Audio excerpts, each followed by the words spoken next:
नमस्कार दोस्तों, 9 अप्रैल 2021 के daily news analysis current affairs discussion में आपका स्वागत है। देखते हैं कौन कौन से इंपॉर्टेंट न्यूज़ डिस्कस करेंगे।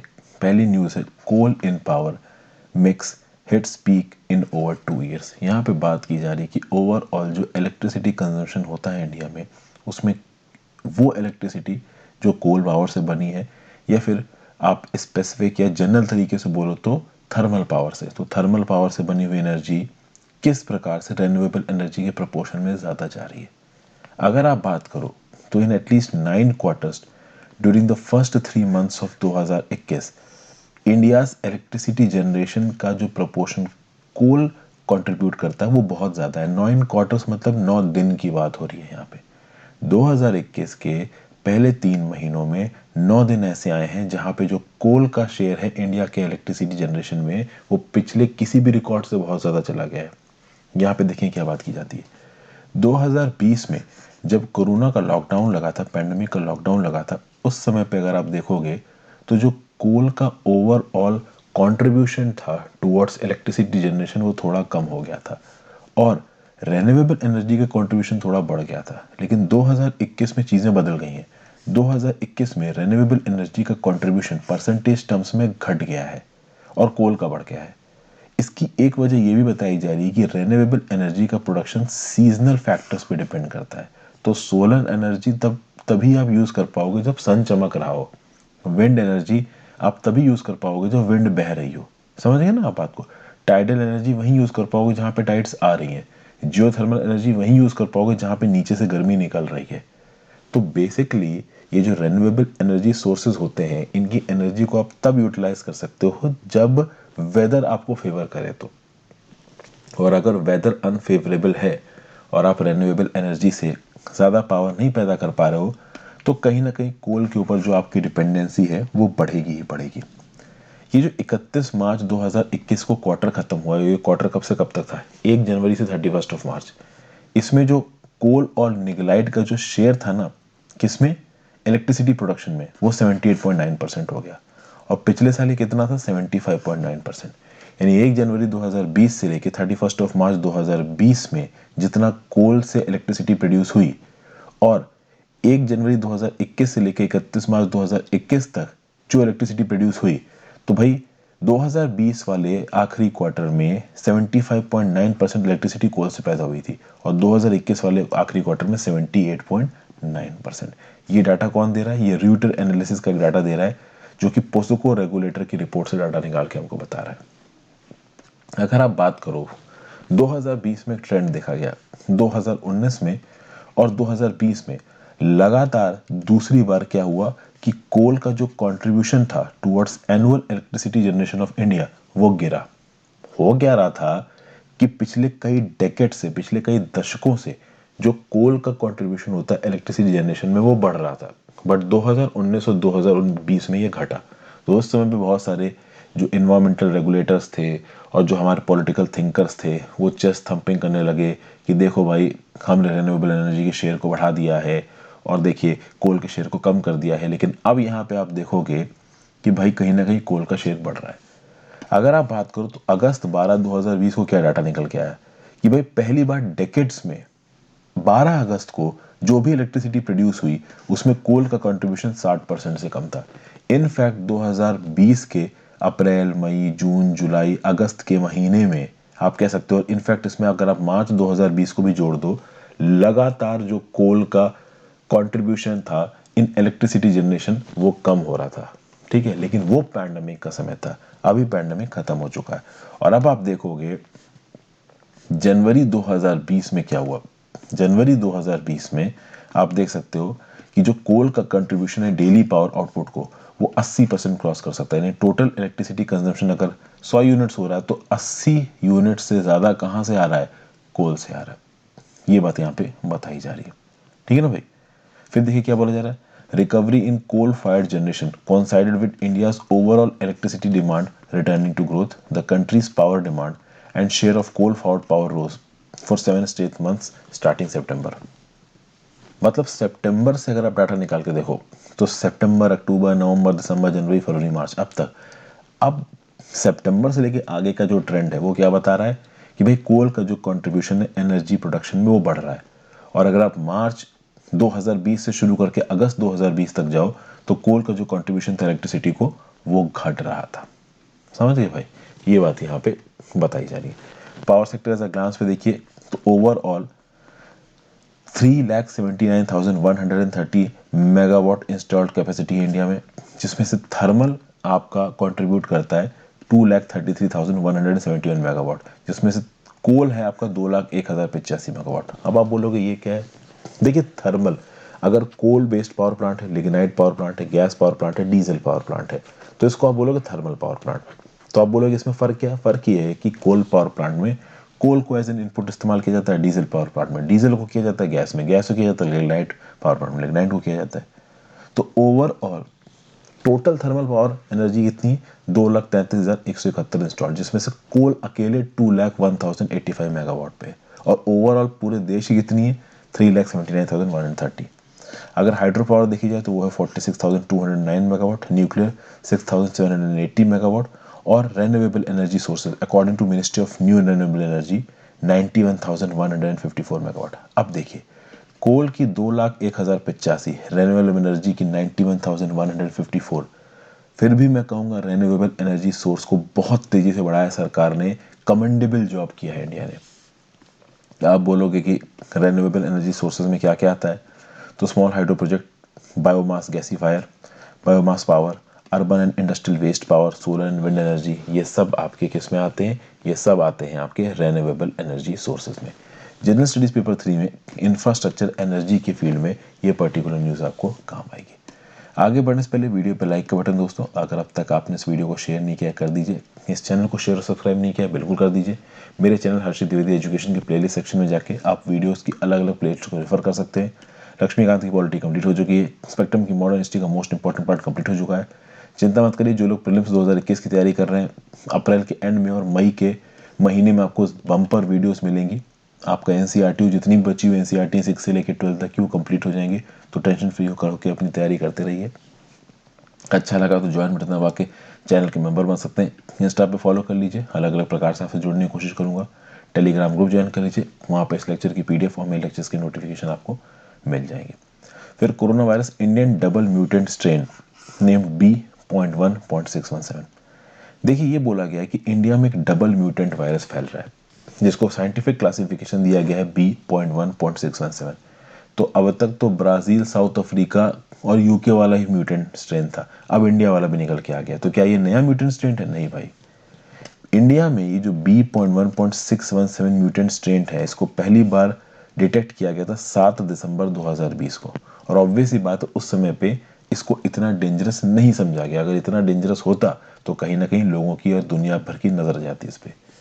अब ऐसा बताया जा रहा है कि इंडिया में जो इतने भयंकर केसेस बढ़ गए हैं, और पिछले 3 दिनों में 2 दिन में हमको 1 लाख से ज़्यादा फ्रेश इन्फेक्शन देखने को मिल रहे हैं, कहीं ना कहीं शायद वो इस B.1.617 वाले म्यूटेंट स्ट्रेन की वजह से हो रहा है।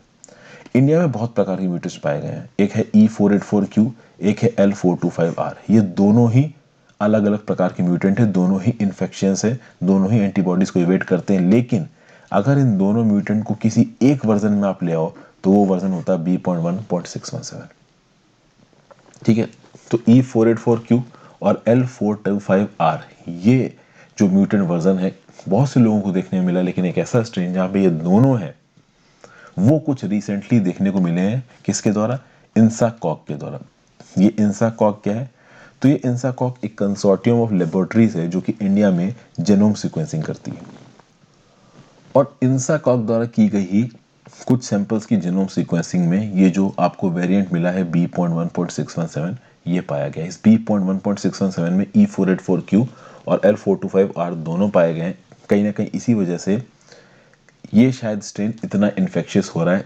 ये प्रिलिमिनरी रिजल्ट्स हैं, इसमें अभी और बहुत से चेंजेस हो सकते हैं।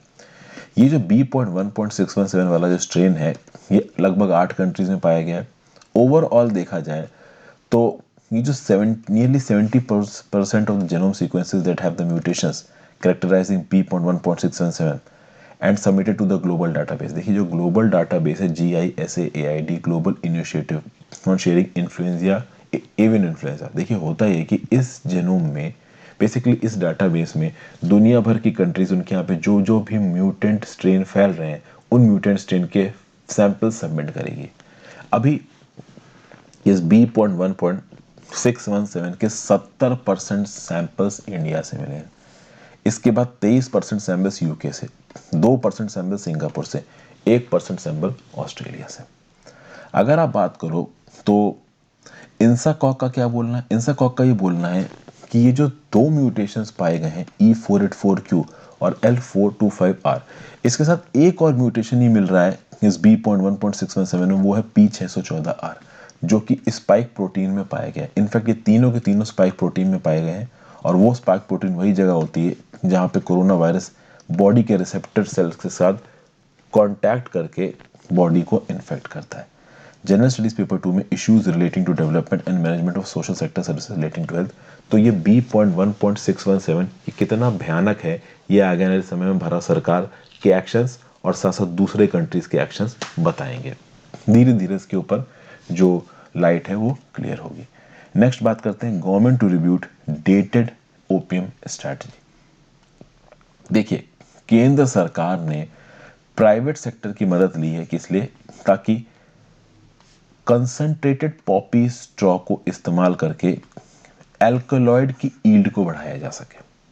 यहां पे देखिए भाई, ये जो ओपीएम पॉपी का प्रोडक्शन होता है ना दोस्तों, इसको दुनिया में बहुत जगहों पे रेगुलेट किया जाता है। इस ओपीएम पॉपी से अफीम बनती है और अफीम ड्रग्स की तरह इस्तेमाल होती है, और ऑब्वियस सी बात है ड्रग्स का यूज बैन है दुनिया भर में, ज्यादातर जगहों पे, ये बात आपको पता है, इलीगली हर जगह कंज्यूम किया जाता है। अब बात यहाँ पे ये हुई कि इंडिया अभी के लिए जो एल्कोलॉइड्स बनाता है वो बनाता है ओपीएम गम से, और ये उन फैसिलिटीज के द्वारा बनाया जाता है जिसको रेवेन्यू डिपार्टमेंट कंट्रोल करता है फाइनेंस मिनिस्ट्री के अंदर। अभी प्रॉब्लम ये है कि इस ओपीएम गम से जब आप एल्कोलॉइड्स निकालते हो तो आपको मैनुअली पूरा को पूरा काम करना पड़ता है, और फिर इस गम को गवर्नमेंट फैक्ट्रीज को जोड़ बेचना पड़ता है। एक नई टेक्निक यहाँ पे इजाद की गई है।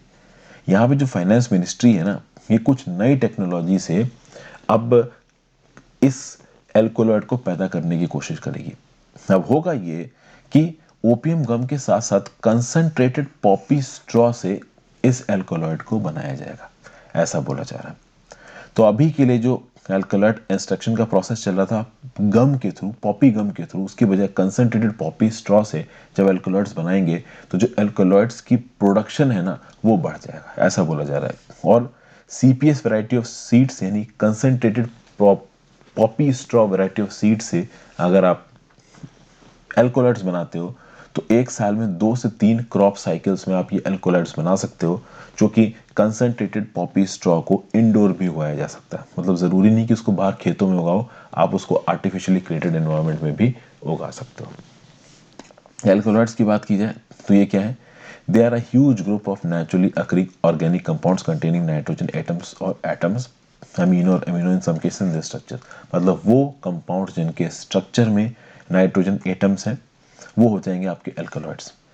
ये जो नाइट्रोजन एटम्स हैं ये कंपाउंड्स की एल्कलिनिटी को कॉज करते हैं। कुछ इंपॉर्टेंट वेल नोन एल्कलॉइड्स कौन कौन से हैं? तो मॉर्फिन, स्ट्राइचिनिन, क्विनीन, एडेड्रीन और निकोटीन। जो मेडिसिनल प्रॉपर्टीज होती हैं एल्कोलॉइड्स की वो काफ़ी डाइवर्स होती हैं। जैसे कि फॉर एग्जांपल अगर आप मॉर्फिन की बात करो तो मॉर्फिन एक बहुत ही पावरफुल नार्कोटिक ड्रग है, पेन रिलीवर की तरह इसका इस्तेमाल किया जाता है, बट एक लिमिट से ज़्यादा मॉर्फिन को इस्तेमाल नहीं किया जा सकता है, क्योंकि मॉर्फिन बहुत एडिक्टिव होता है, नशा होता है इस मॉर्फिन से, तो कुछ लोग नशे के लिए मॉर्फिन लेने लगते हैं, इसलिए मॉर्फिन को बहुत लिमिटेड प्रकार से इस्तेमाल किया जाता है। अभी इस मॉर्फिन में पॉपी स्ट्रॉ का क्या लेना देना है? देखिए, इस मॉर्फिन में एक मिथाइल ईथर डेरिवेटिव होता है जिसको बोला जाता है कोडीन, और ये जो कोडीन है ये ओपीएम पॉपी से पाया जाता है, और इस कोडियम से ही एनाल्जेसिक इफेक्ट आता है, यानी पेन को रिलीव करने वाला इफेक्ट आता है। समझ गए? तो ये जो मॉर्फिन को इस्तेमाल किया जाता है पेन रिलीवर की तरह, इस मॉर्फिन में जो पर्टिकुलर ड्रग है, जो पर्टिकुलर एलिमेंट है जो कि एनाल्जेसिक पेन रिलीवर वाली प्रॉपर्टी रखता है, वो है कोडीन, जो कि मिथाइल ईथर डेरिवेटिव है मॉर्फिन का। तो अब आप समझ गए होंगे कि ये मॉर्फिन ओपीएम पॉपी के साथ कैसे एसोसिएटेड है। पॉपी स्ट्रॉ की बात की जाए, खासकर कंसंट्रेटेड पॉपी स्ट्रॉ की, तो ये वो हस्क है जब ओपीएम को देखिए, ओपीएम के फूल से जब ओपीएम की पत्तियों को निकाल लोगे तो नीचे जो डंठल बचेगा उसको आप पॉपी स्ट्रॉ बोलोगे। इस पॉपी स्ट्रॉ में मॉर्फिन का कंटेंट बहुत कम होता है, लेकिन अगर पॉपी स्ट्रॉ की क्वांटिटी बहुत ज़्यादा है तो वहाँ से ठीक ठाक एल्कोलॉइड को एक्सट्रैक्ट किया जा सकता है। पॉपी स्ट्रॉ को रेगुलेट कौन करता है? तो राज्य की सरकार रेगुलेट करती under the state narcotic drugs and psychotropic substance rules, ठीक है ना। तो अगर आपको पोजेशन, सेल या यूज करना है किसी भी प्रकार से पॉपी स्ट्रॉ को, तो आपको राज्य की सरकार से परमिशन लेनी पड़ेगी। ये जो पॉपी स्ट्रॉ है ये एक नार्कोटिक ड्रग्स है under narcotic drugs and psychotropic substances act. General studies paper 2 में government policies and interventions for development in various sectors and issues arising out of their design and implementation में ये news आपको काम आएगी। Next news है Anamaya tribal health collaborative. देखिए, union health और family welfare minister doctor Harshvardhan Chauhan ji ने union minister of tribal affairs Arjun Munda जी के साथ मिलकर ट्राइबल हेल्थ कोलैबोरेटिव अनामया को लॉन्च किया है वीडियो कॉन्फ्रेंस के थ्रू 7 अप्रैल 2021 को। काम क्या है अनामया का? To build a sustainable high performing health ecosystem जिससे ट्राइबल पॉपुलेशन की हेल्थ को सुधारा जा सके। इसमें सरकारें, फिलैंथ्रोपिस्ट, नेशनल और international foundations, non governmental organisations, community based organisations, ये सब मिलके ट्राइबल कम्युनिटीज़ में जो भी प्रिवेंटेबल डेथ्स हैं जिनको प्रॉपर हेल्थ केयर के साथ प्रिवेंट किया जा सकता है उनको बचाने की बात की गई है। यहाँ पे अलग अलग गवर्नमेंट एजेंसीज और ऑर्गेनाइजेशंस के एफर्ट्स एक दूसरे के साथ कंबाइन होंगे जिससे ट्राइबल कम्युनिटीज़ के हेल्थ और न्यूट्रिशन स्टेटस को सुधारने की कोशिश की जाएगी। इसके लिए जो इनिशिएटिव है वो मिनिस्ट्री ऑफ ट्राइबल अफेयर्स का है, लेकिन यहाँ पे मदद और बहुत से ऑर्गेनाइजेशन से आएगी। जैसे पिरामिड फाउंडेशन से मदद आएगी, bill and Melinda Gates foundation से मदद आएगी। Bill and Melinda Gates foundation तो आप नाम से समझ सकते हैं किसका है, लेकिन पिरामिड फाउंडेशन ये फिलंथ्रोपिक आर्म है पिरामिड ग्रुप की। ये जो फाउंडेशन है 4 इलाकों में काम करता है, health care, education, livelihood creation और यूथ एम्पावरमेंट। ये जो प्रॉपर प्रोग्राम है अनामया, ये 50 ट्राइबल एस्पिरेशन डिस्ट्रिक्ट्स में शुरू होगा जहाँ पे 20% से ज़्यादा शेड्यूल्ड ट्राइब्स की पॉपुलेशन है 6 हाई ट्राइबल पॉपुलेशन स्टेट्स में। 10 साल के पीरियड में ये जो टीएचसी है इसका काम 177 ट्राइबल डिस्ट्रिक्ट्स में फैलाया जाएगा और ये ट्राइबल डिस्ट्रिक्ट्स कौन रिकॉग्नाइज करेगा? Ministry of tribal affairs. General studies paper 2 में welfare schemes for vulnerable sections of the population by centre and state and performance of these schemes में ये न्यूज़ आपको काम आएगी। नेक्स्ट न्यूज़ है Ukraine bid to join NATO. देखिए, recently Ukraine के पंगे रशिया के साथ बढ़ रहे हैं। इसकी न्यूज़ बहुत सारे यूट्यूब चैनल्स ने और डेली अगर आप कोई ढंग का न्यूज़ चैनल देखते हो तो वहाँ पे कवर हो रही है। अभी इस बीच में यूक्रेन के जो प्रेसिडेंट है वोलोदिमीर ज़ेलेंस्की, इन्होंने नाटो से अर्ज किया है कि हमको जल्दी अपना मेंबर बना लीजिए, ठीक है ना। मतलब नाटो के अंदर मेंबरशिप मांग रहा है ये यूक्रेन। अभी प्रॉब्लम ये है कि यूक्रेन का जो बॉर्डर इलाका है वहाँ पे यूक्रेन की नेशनल फोर्सेस की प्रो रशिया सेपरेटिस्ट के साथ ठीक ठाक लड़ाई हो रही है, ठीक है। यहाँ पे मिस्टर ज़ेलेंस्की ने नाटो के सेक्रेटरी जनरल से फोन पे बात की जिनका नाम है जेंस स्टोल्टनबर्ग, और उन्होंने बोला कि भाई देखिए बहुत सारे क्लैशेस हो रहे हैं रशिया के, आप कह सकते हो प्रो सेपरेटिस्ट और यूक्रेनियन फोर्सेस के बीच में।